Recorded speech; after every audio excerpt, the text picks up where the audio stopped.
जय गुरुदेव मित्रों, मैं ज्योतिषितेंद्र रावल। आज मैं आपको एक ऐसे साधना के बारे में बताने जा रहा हूँ जो करने के बाद जो कुंवारी कन्या है वो अपना मन वांछित पति प्राप्त कर सकती है और जो लड़के हैं वो अपना मन वांछित पत्नी प्राप्त कर सकते हैं। इस साधना को किस प्रकार करना है वो मैं आपको बताता हूँ। सर्वप्रथम आप किसी ब्राह्मण के द्वारा अगर हो सके तो इस साधना का संकल्प ले लीजिए। अगर कोई ब्राह्मण न मिले तो आप कोई अच्छा सा ब्राह्मण से अच्छा सा दिन वार नक्षत्र पूछ लीजिए और जो अच्छा दिन हो उस दिन को ये अनुष्ठान करना है। तो अगर कोई भी आपको पता ना हो तो रविवार का दिन अति उत्तम रहता है, जो माँ गायत्री का दिन है। इस दिन भी आप कर सकते हो। सर्वप्रथम ब्रह्म मुहूर्त में उठना है और उठने के बाद आपको जिस जगह पे ये अनुष्ठान करना है उस जगह को आप स्वच्छ कर दीजिए और उसके बाद एक चौकी पर पीला या लाल कलर का वस्त्र बिछाइए जो माता के आसन के लिए रहेगा और पीले कलर के चावल बना के उसको चावल की ढेरी रखकर अष्टकमल बना सको तो अष्टदल बना के उसके ऊपर माता का फोटो आप स्थापित कीजिए। पास में गणेश गौरी गुरु महाराज इनका भी साथ में स्थापन कर दीजिए। अगर गणेश जी और माँ गौरी का तस्वीर ना हो तो आप सुपारी के ऊपर भी इनको स्थापन कर सकते हैं।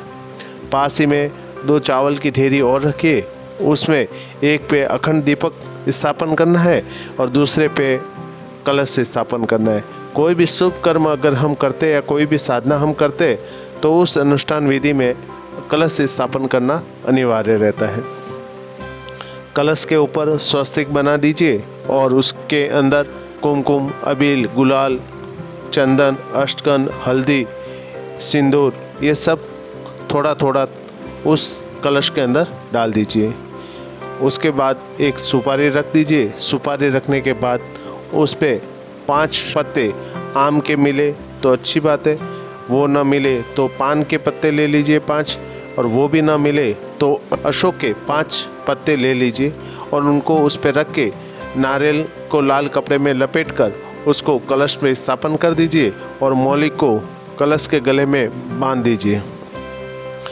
इनके बाद सबको चंदन से टीका लगाइए। टीका लगाने के बाद फिर सबका आह्वान कीजिए। सबका आह्वान करने से पहले सर्वप्रथम खुद को पवित्र कीजिए। पवित्र करने का मंत्र ना आता हो तो आप अपने दाएं हाथ में जल लीजिए और उसके ऊपर बायां हाथ ढक दीजिए। ढकने के बाद 5 बार गायत्री मंत्र बोल के उसको अपने शरीर पे छिड़क दीजिए। उसके बाद बाएं हाथ में जल भरिए और उस जल को ओम नारायणे नमः यह बोल के ग्रहण कर लीजिए, पी लीजिए। उसके बाद वापस जल लीजिए, फिर बोलिए ओम माधवाय नमः, फिर पी लीजिए। वापस जल लेके फिर बोलिए ओम केशवाय नमः, फिर पी लीजिए। इस प्रकार 3 बार आचमन करके चौथी बार वापस जल लीजिए और ओम हरि केशवाय नमः यह बोल के हाथ को धो लीजिए। उसके बाद आप अपने सिर पे टीका लगाइए और हाथ में रक्षा सूत्र हाथ में बांध लीजिए। उसके बाद आप बाएं हाथ में जल भरिए और उसमें अक्षत पुष्प रखिए और आपकी श्रद्धा हो वो दक्षिणा रखिए। उसके बाद आप अगर संकल्प मंत्र ना आता हो तो आप ओम विष्णुवे नमः, ओम विष्णुवे नमः, ओम विष्णुवे नमः 3 बार बोल के फिर आप माता के सामने बोल सकते हो कि हे माता, हे गणेश भगवान, हे गुरु महाराज, मुझे कुछ नहीं आता है, फिर भी मैं यह आपके आशीष से आपके सानिध्य में यह कर्म करने जा रहा हूँ। वो कर्म मेरा निर्विघ्न पूरा हो और उसका पूर्ण फल मुझे प्राप्त हो। हे माता, मैं एक सुयोग्य पत्नी प्राप्त करना चाहता हूँ और अगर लड़की करती है तो वो बोले मैं एक सुयोग्य पति प्राप्त करना चाहती हूँ, इसलिए इस अनुष्ठान को मैं कर रही हूँ। इस प्रकार बोल के फिर वो जल को माता के चरणों में अर्पण कर दीजिए। लेकिन साथ में ये भी बताना है आपको कि आप ये कितने दिन में अनुष्ठान पूरा करोगे और कितनी मालाएं रोज की करोगे, यह उस संकल्प में अवश्य बताना है। उसके बाद संकल्प लेने के बाद प्रतिदिन जितनी आप माला करते हो उतनी ही माला आपको करनी है। अगर बढ़ जाए तो अच्छी बात है, लेकिन कम नहीं होनी चाहिए। यह अनुष्ठान जब आपका पूर्ण हो तो आप सूखा नारियल का गोला और उससे आप माता का यज्ञ कर लीजिए। अगर आपके पास क्षमता हो तो ब्राह्मण के द्वारा यज्ञ करवा लीजिए। अगर आप ब्राह्मण के द्वारा नहीं करते हो तो आप खुद भी यह यज्ञ कर सकते हो, जिसमें आप छोटा सा एक नारियल का गोला ले लीजिए और उसमें 108 छोटे छोटे टुकड़े बना दीजिए। फिर 8 गणेश गौरी के लिए बना दीजिए और 8 गुरु महाराज के लिए बना दीजिए, और बाकी जो खोपरे का गोला हो उसको अंदर तोड़ के रख दीजिए। उसके बाद अग्नि प्रज्वलित कर दीजिए और आप उसमें पहले ओम गणपतिये नमः स्वाहा, ओम गुरुवे नमः स्वाहा, इस प्रकार से आप आहुति दे दीजिए। उसके बाद माँ गायत्री की जो आहुति दोगे उसमें वो आपको किस प्रकार देनी है वो मैं आपको बताता हूँ। मंत्र बोलना है ओम भूर्भुवस्वः तत्सवितुर्वरेण्यं भर्गो देवस्य धीमहि धियो यो नः प्रचोदयात् स्वाहा इदम गायत्री इदम न मम। इस प्रकार से आप दशांश यज्ञ कर सकते हो। लेकिन जब आप संकल्प लेते हो तो संकल्प लेने से पूर्व आप अपने गणेश भगवान को, गुरु महाराज को और माँ गायत्री का आह्वान और वरुण भगवान का आह्वान और अग्नि देवता का आह्वान अवश्य कर लीजिए। इनका आह्वान कैसे करना है वो मैं आपको बताता हूँ। सर्वप्रथम गणेश जी का मंत्र बोल दीजिए। अगर मंत्र आए तो अच्छी बात है, ना आए तो लीजिए हे गणेश भगवान आप आके विराजमान हो जाइए, मुझे कुछ नहीं आता है फिर भी मैं आपको श्रद्धा से आपको आह्वान कर रहा हूँ, तो आप विराजमान हो जाइए। या फिर उनका मंत्र है वक्रतुंड महाकाय सूर्यकोटि समप्रभा निर्विघ्नं कुरु मे देव सर्वकार्येषु सर्वदा। ओम बुभुस्व गणपति देवताभ्यो नमः आवाहयामि स्थापयामि ध्यायामि ततो नमस्कार करोमि। उसके बाद गुरु महाराज का ध्यान कीजिए। गुरुर्ब्रह्मा गुरु विष्णु गुरुदेवो महेश्वर गुरु साक्षात् परम ब्रह्म तस्मै श्री गुरुवे नमः।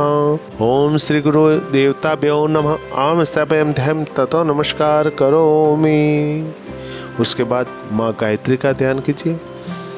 ओम आयातु वरदे देवी अक्षरे ब्रह्मवादिनी गायत्री छंदसा माता ब्रह्मयोनिर्नमोस्तुते।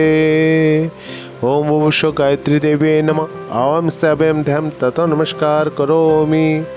इसी प्रकार आप अग्निदेव का भी आह्वान करना है और वरुण भगवान का भी आह्वान करना है। अगर आह्वान नहीं आता हो तो अग्निदेव का और वरुण भगवान का दोनों को मैं बता देता हूँ। ओम तव्यामि ब्रह्मणा वनमान तथा शास्त्रे यजमानो हविर्भिर्वहिर्वाणो वरुणो बोध्य ऋसुंगम समानाय परमोषि। ओम मनो ज्योतिरजुखतामाजस्य बृहस्पति जज्ञानिमि तन्नो त्वरिष्ठं जज्ञगुं समिमं ददातु विश्वे देवाह्यमाद्यन्तामों प्रतिष्ठ। ओम वरुणाय नमः ओम स्थापयामि ध्यायामि ततो नमस्कार करोमि। इसी प्रकार अग्निदेव का भी आह्वान करना है। ओम अग्नि ज्योति ज्योतिरग्नि स्वाहा सूर्यो ज्योति ज्योति सूर्य स्वाहा अग्निवर्चस्व ज्योतिर्वर्चस्व स्वाहा सूर्यो ज्योति ज्योति सूर्य स्वाहा।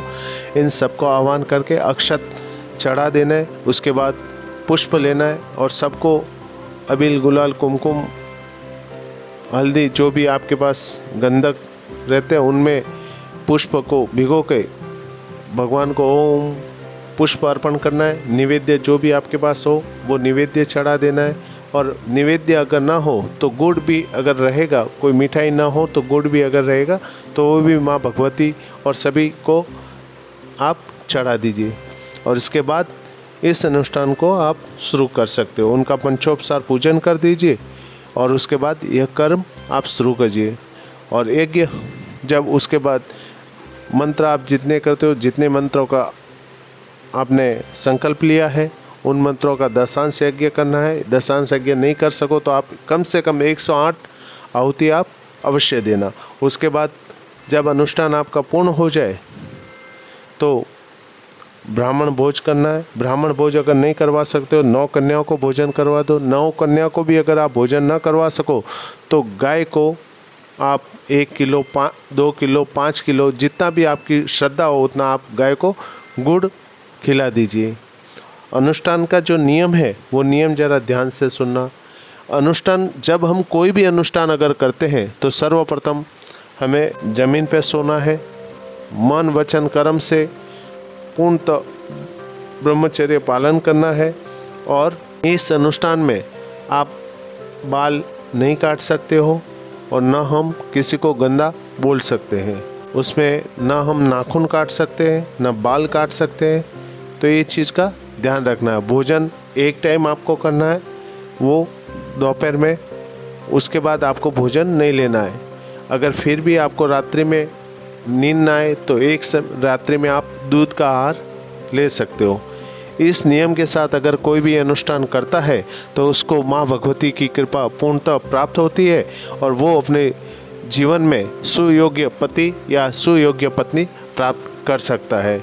और जो दंपति इस प्रकार की साधना से प्राप्त होते हैं और माँ भगवती की कृपा से जिनका मिलन होता है उनका जीवन बहुत ही अच्छा जीवन व्यतीत होता है। ज्ञान जो मुझे मेरे गुरु द्वारा प्राप्त हुआ था वही मैंने आज आपको अर्पण किया है।